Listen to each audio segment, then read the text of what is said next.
palestra, onde nós temos a alegria de ter conosco mais uma vez nosso companheiro Paulo Rufino, que vai estar falando para nós o tema Paulo e Estevão. E assim passamos a palavra aí.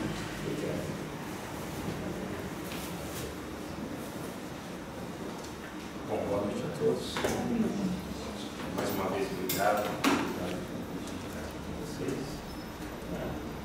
Hoje nós vamos falar de um livro que é muito bonito. Creio que uma grande maioria de nós já lemos, aqueles que não leu.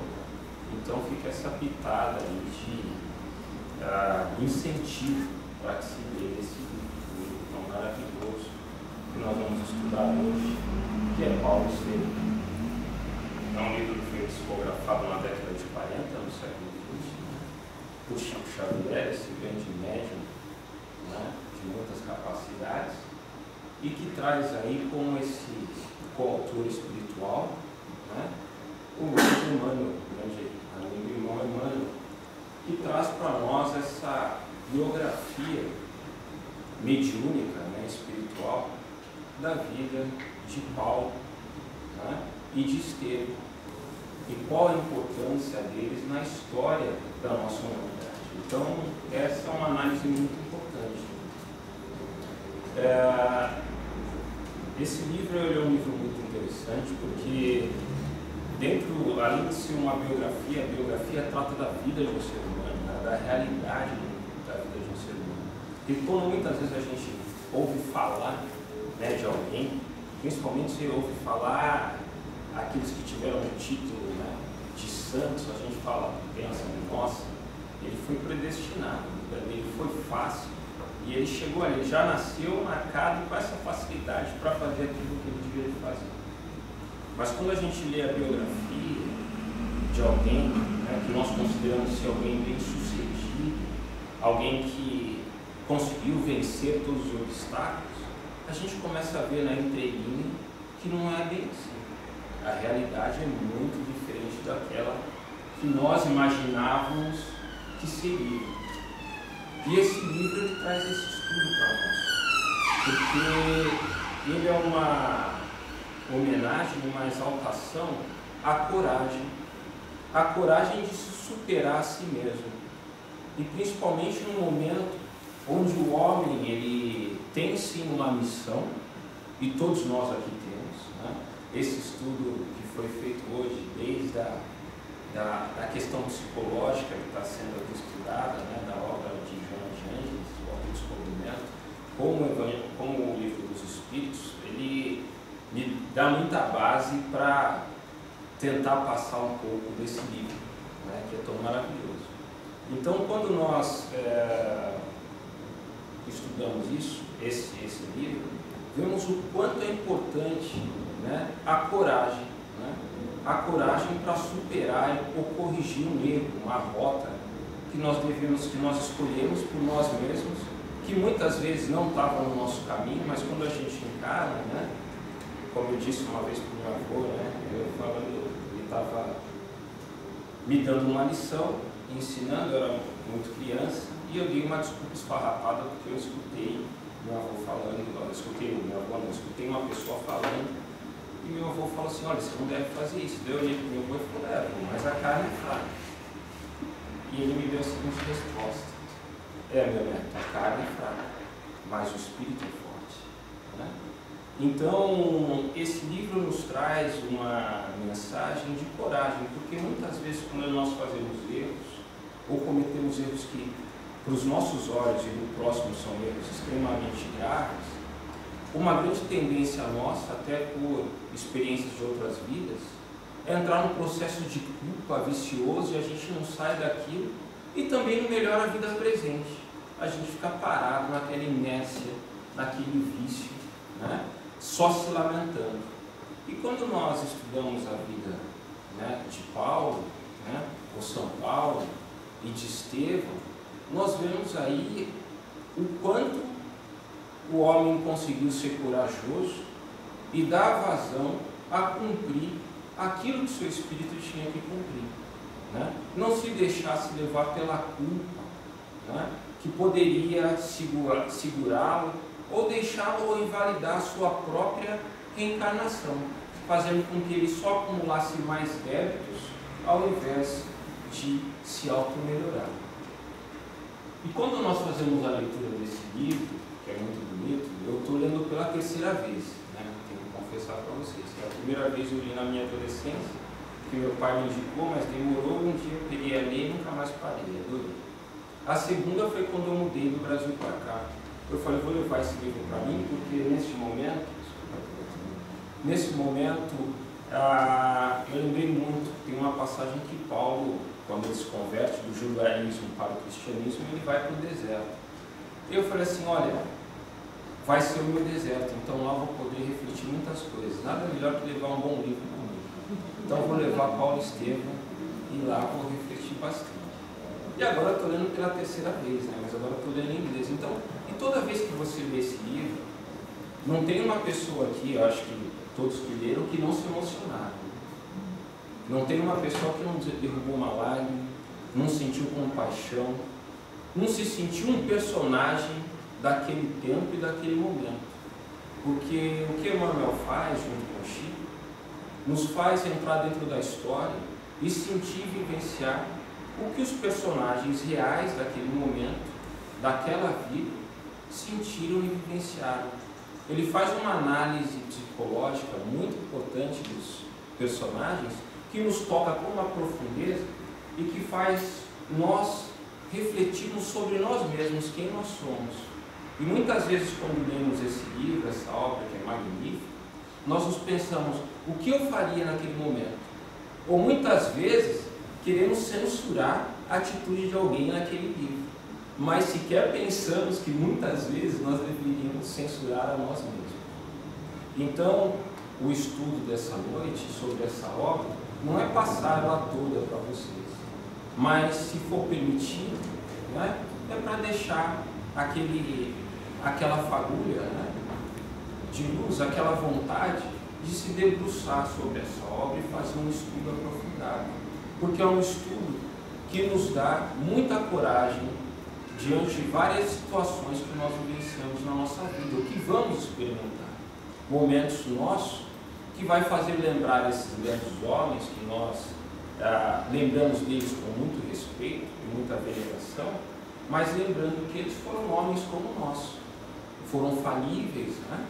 Mas que corrigiram a sua rota e, através de um processo de alto amor e alta determinação, conseguiram alcançar a sua própria autoiluminação, o que é um processo muito difícil para todos nós, mas que um dia, o que nos dá muita tranquilidade, é que nós alcançaremos isto, né? Conheceremos então um pouco, que nós vamos começar agora, conhecendo um pouco do tempo e da obra e do momento onde tudo isso se aconteceu, né? Aonde essa história se desenvolve, para que a gente possa entender um pouco mais sobre esses personagens e aonde a gente pode pesquisar também, porque pode surgir muitas dúvidas, apesar de que o Emmanuel aqui é muito claro, muito detalhista e nos explica minuciosamente o que ocorre, como a sociedade vivenciar, para que a gente possa trazer isso nos nossos dias, no nosso dia a dia, nos dias de hoje, né? Para que a gente possa se reconhecer no tempo e espaço que a gente está vivendo hoje, porque muitos de nós vivemos nesse período, ou quem sabe, oxalá estivemos lá, né? Então, é só, como dizemos, como os Espíritos nos lembram, nós relembramos, mas relembramos num tempo presente, que é hoje. Essa obra, né, Paulo Estevam, traz como personagem principal, claro, Paulo, né, que antes de se tornar Paulo, né, era Saulo, e um outro grande espírito, que é Estevão. E nós vamos estudar então o que se trata e como que se passa. Emmanuel trata dessa obra exatamente no ano 34, isto é, um ano após o assassinato de Cristo na cruz. Neste ano então que começa a se desenvolver toda a trama, e ele traz para nós aí a vida desses grandes personagens da história da humanidade. Que através de outros livros também nós vamos encontrar outros recursos que vão nos esclarecer e nos dar até também outros entendimentos, como a obra Caminho da Luz e tantas outras obras mais aí. Mas vamos ficar atentos a essa personalidade do apóstolo dos gentios, né? Que foi esse grande homem, né, que conseguiu fazer essa mudança. Então tudo se começa exatamente no ano de 34, né, após o nascimento de Cristo. Já tinha se passado alguns meses, né, após a morte de Jesus. Um ano aonde os apóstolos então começaram a se reunir pela Palestina e começaram a buscar dar continuidade ao trabalho e ao legado que Jesus nos deixou, que era a Boa Nova, o Evangelho, né? A exemplificação do amor vivo encarnado entre nós. Voltaremos então neste ano e numa das grandes cidades portuárias que existia na época, que fazia parte da Grécia, mas com o fim do Império Grego e a ascensão do Império Romano, já pertencia a este último império, que foi o último maior grande império da humanidade, que foi o Império Romano. Vamos à cidade exatamente de Corinto, aonde lá existia uma família de judeus muito espiritualizados. E essa família era formada por três componentes muito importantes para essa nossa história. Entre elas um pai de família, um senhor de idade, chamado José, sua filha, muito dedicada e um espírito extremamente valoroso, estudante dos princípios do judaísmo, chamado Abigail, e o seu filho, de alto nível espiritual, de alta compreensão, altamente esclarecido e zeloso também pelas Escrituras, e que se esforçava muito para colocar em prática os aprendizados passados pelos grandes profetas e os grandes mestres do judaísmo. Nessa família, uma família muito unida, que vivia através das palavras, das ensinadas pelo Antigo e Velho Testamento, e que se esforçava cada vez mais para colocar em prática o seu aprendizado. Porém, certo dia, o seu pai sofre um revés da vida que todos nós sofremos, podemos sofrer. Mas foi um revés muito difícil, porque nessa época, onde nós vivemos, é a época do Império Sem Lei. Não era hoje, como hoje, que todo mundo sai de casa tranquilo. Não era a época ainda da antiguidade, onde o homem, para sobreviver, tinha que sair com uma espada do lado. E oxalá que ele pudesse voltar para casa, a não ser que ele fosse um homem rico, ou um patrício, isto é, um cidadão romano, que tivesse muitos bens e pertences. Caso contrário, nada da lei estaria do lado dele. E a violência, a lei do mais forte, era sempre que mandava, né? Podemos ver a partir daí, então, um pouco, apesar de vermos a violência nos dias de hoje, podemos ver a grande transição que a humanidade tem feito. Uma grande ponte pelos direitos humanos, pelos direitos do indivíduo, que hoje é muito diferente do de ontem, e que são conquistas que a nossa humanidade vai passando. Então, essa família, um dia, esse pai, esse senhor, sofre um revés e é condenado injustamente, né, pelo governador da região lá de Corinto, onde ele estava. O pai, então, é assassinado. O filho, que é esse Gesiel, que é muito dedicado, é mandado como escravo às galeras. O que eram as galeras? As galeras não é gíria, não da molecada que a gente usa no Brasil, né? Mas a galera era os barcos, os navios, onde os escravos remavam, né? E eram os motores humanos dos barcos até o fim das suas vidas.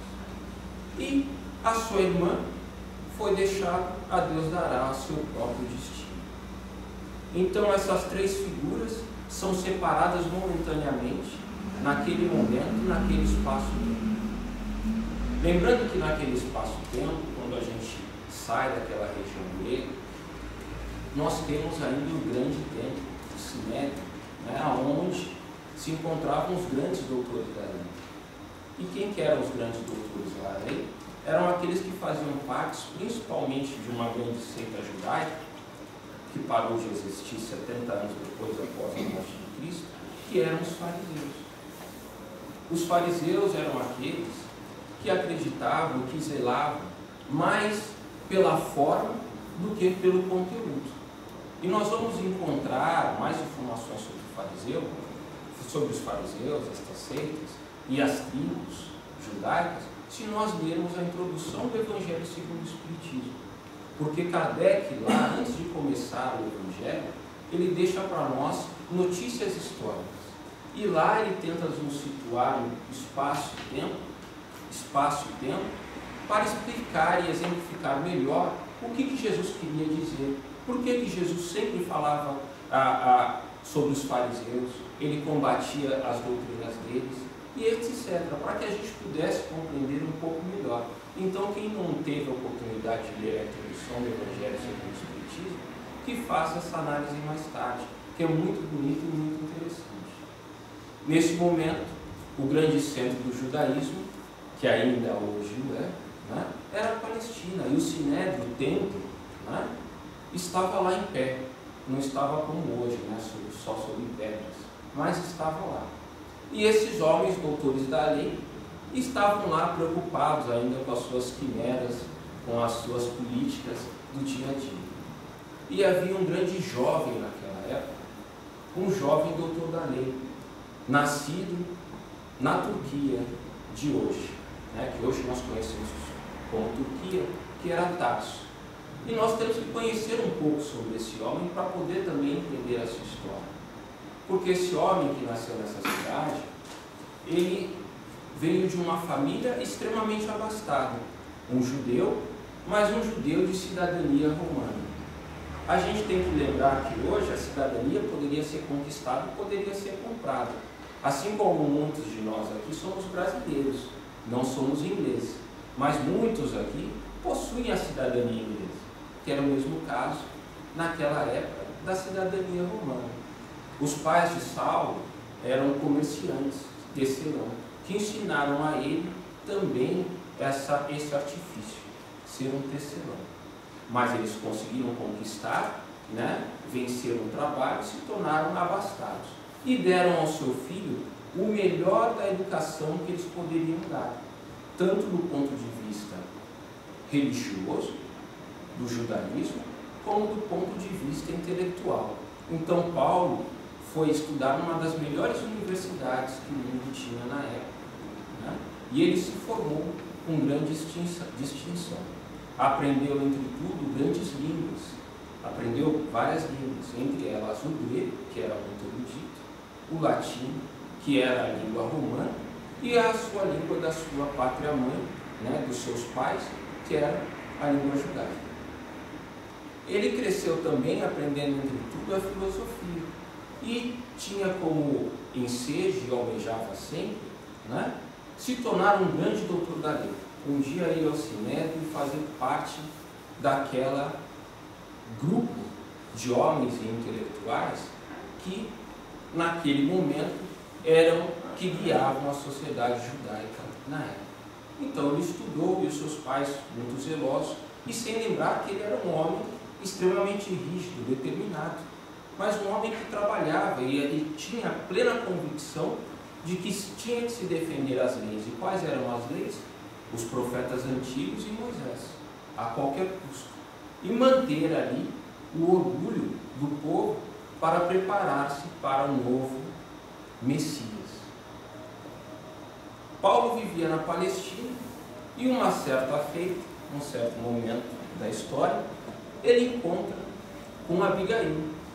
Abigail, que foi morar, que fugiu e teve o pai assassinado, o irmão mandado escravo, e que foi morar com um casal de amigos e que se tornou uma filha muito predileta, muito bondosa para esse casal, na própria Palestina.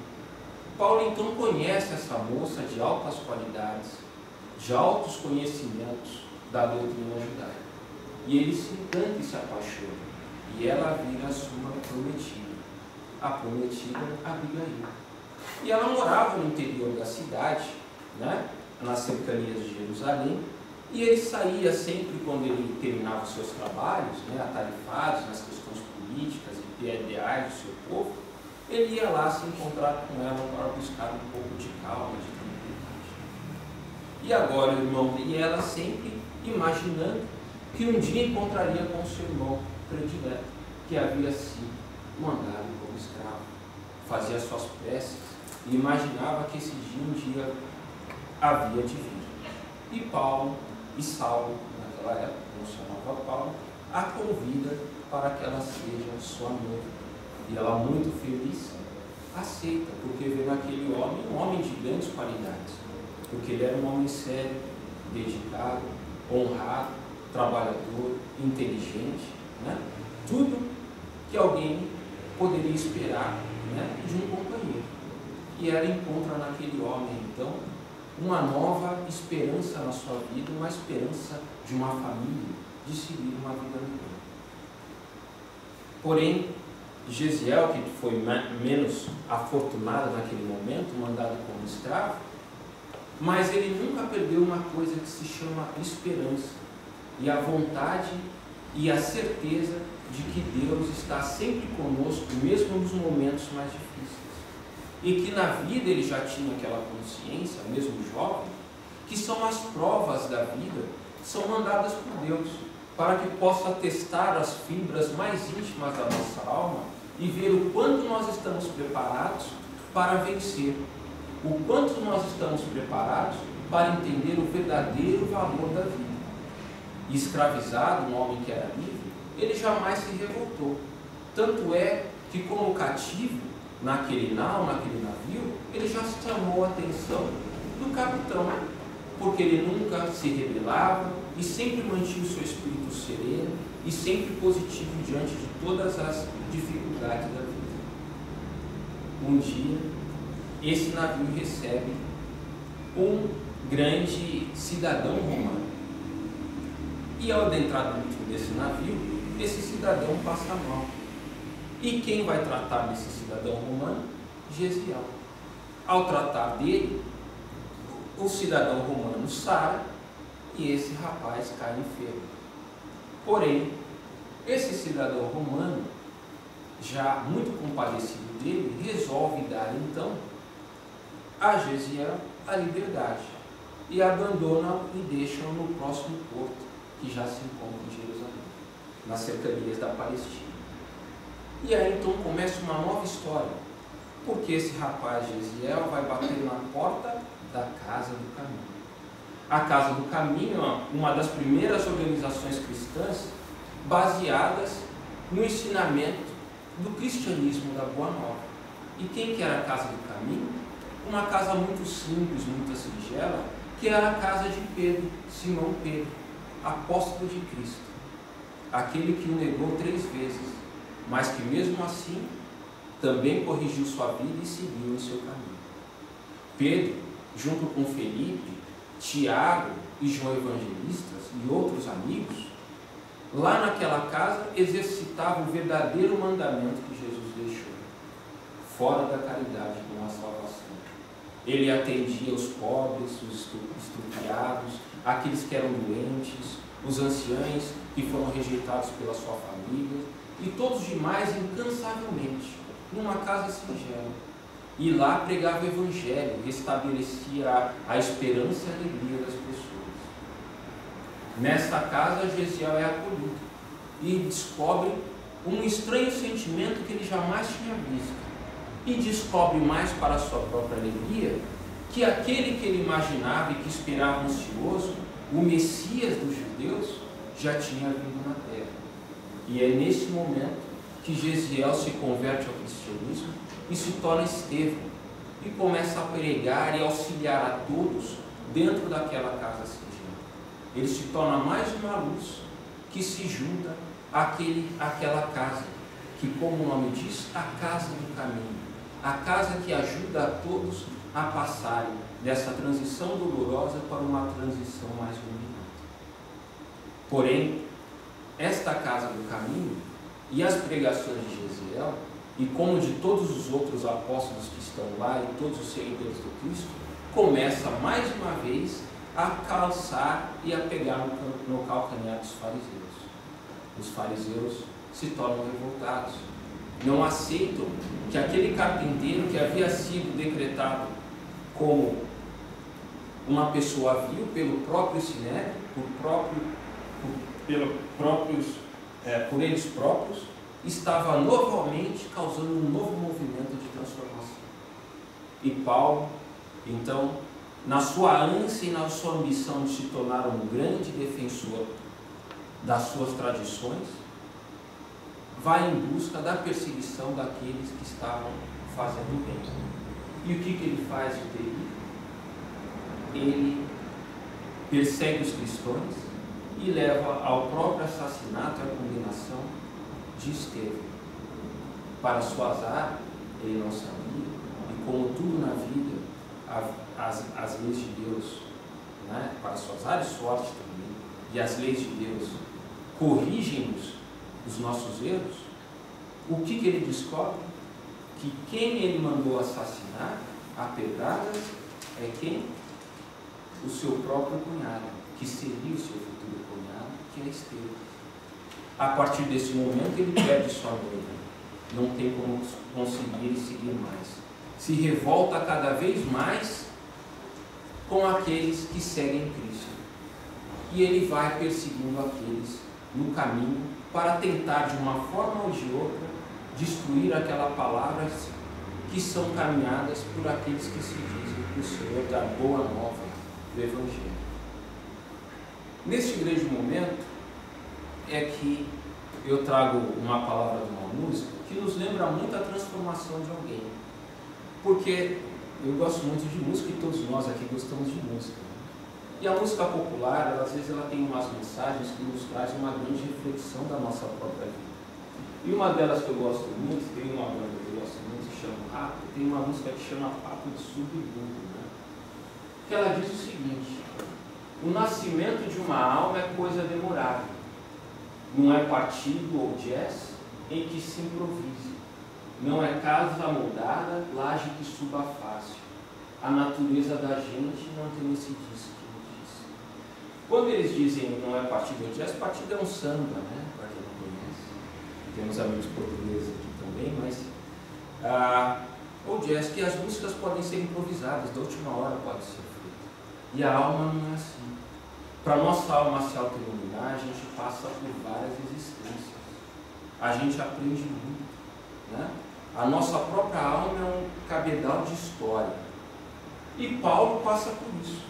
Porque dentro das suas perseguições, é que na porta de Damasco, na Síria de hoje, né, ele recebe uma chamada de Jesus, para que ele se redima e siga um novo caminho. E quando Jesus lhe aparece, ele então resolve lhe dar uma guinada perguntando: mestre, o que queres que eu faça? É aí então que ele começa a sua nova transformação. Ao invés de lamentar para o passado, ele busca um novo futuro. E um novo futuro baseado em um novo presente, que é refazer aquilo que ele não fez anteriormente. E sem lamentar. Então ele segue. Ele é negado, ele tenta voltar para casa no caminho, as pessoas recebem ele com medo e indiferença, como aquele que nos perseguiu e hoje quer estar conosco. Mas ele sabe, dentro do seu interior, e ele sente que não tem como lamentar, que a vida ia ser assim. O que ele plantou, ele colheu. Mas também ele sabia que era preciso, e mais do que preciso, não abraçar o destino que ele fez, que ele buscou. Era necessário passar por ele, criar um novo amanhã. E a partir disso o que ele faz. Dentro deste livro tem algo que é importante, que ao nós lermos, vamos ver as conversações e as negociações que são feitas dentro da casa do caminho para que as obras do Cristo sejam levadas adiante e que podem ser levados como ponto de estratégia, inclusive dentro da casa espírita. Como a professora Evanise lembra aqui a gente muito nos estudos, há necessário de frustrar o ego. Muitas vezes chegamos, achamos que somos donos da verdade, né? e queremos impor dentro da casa onde nós chegamos, né, ideias nossas, ou queremos mudar as coisas como estão. E lá Paulo teve que negociar. E ele percebeu também uma coisa muito importante, que o cristianismo não poderia ficar dentro daquela comunidade judaica. Era necessário sair fora daquele meio e se expandir para que ele pudesse ser robusto e crescer como uma árvore sólida. E é então que ele decide, junto com seus companheiros, seguir o mundo levando a Boa Nova. E é a partir dele que ele decide levar a Boa Nova não só para os judeus, mas aos homens de boa vontade. Então, muitas das razões do cristianismo hoje ter chegado até nós é devido a Paulo e seus companheiros que não quiseram deixar ele circunscrito. E para que a gente possa terminar, Paulo sabia que sua vida não ia ser fácil. Ele termina a sua vida em uma das suas últimas viagens a Roma, levando o Evangelho incansavelmente, sem se lastimar, sem se cansar, e perdendo e ganhando a sua vida através de uma espada de um soldado romano que tremeu, que não teve toda a coragem para seguir a ordem do imperador. Mas ele disse: siga o seu caminho e eu vou seguir o meu. Ao passar para a pátria espiritual, ele tem a oportunidade de encontrar todos aqueles que o auxiliaram. E Estevão, antes de mais nada, se tornou o seu grande amigo e mentor espiritual, que orientou durante a sua jornada, incentivando a sua sublimação das suas dificuldades.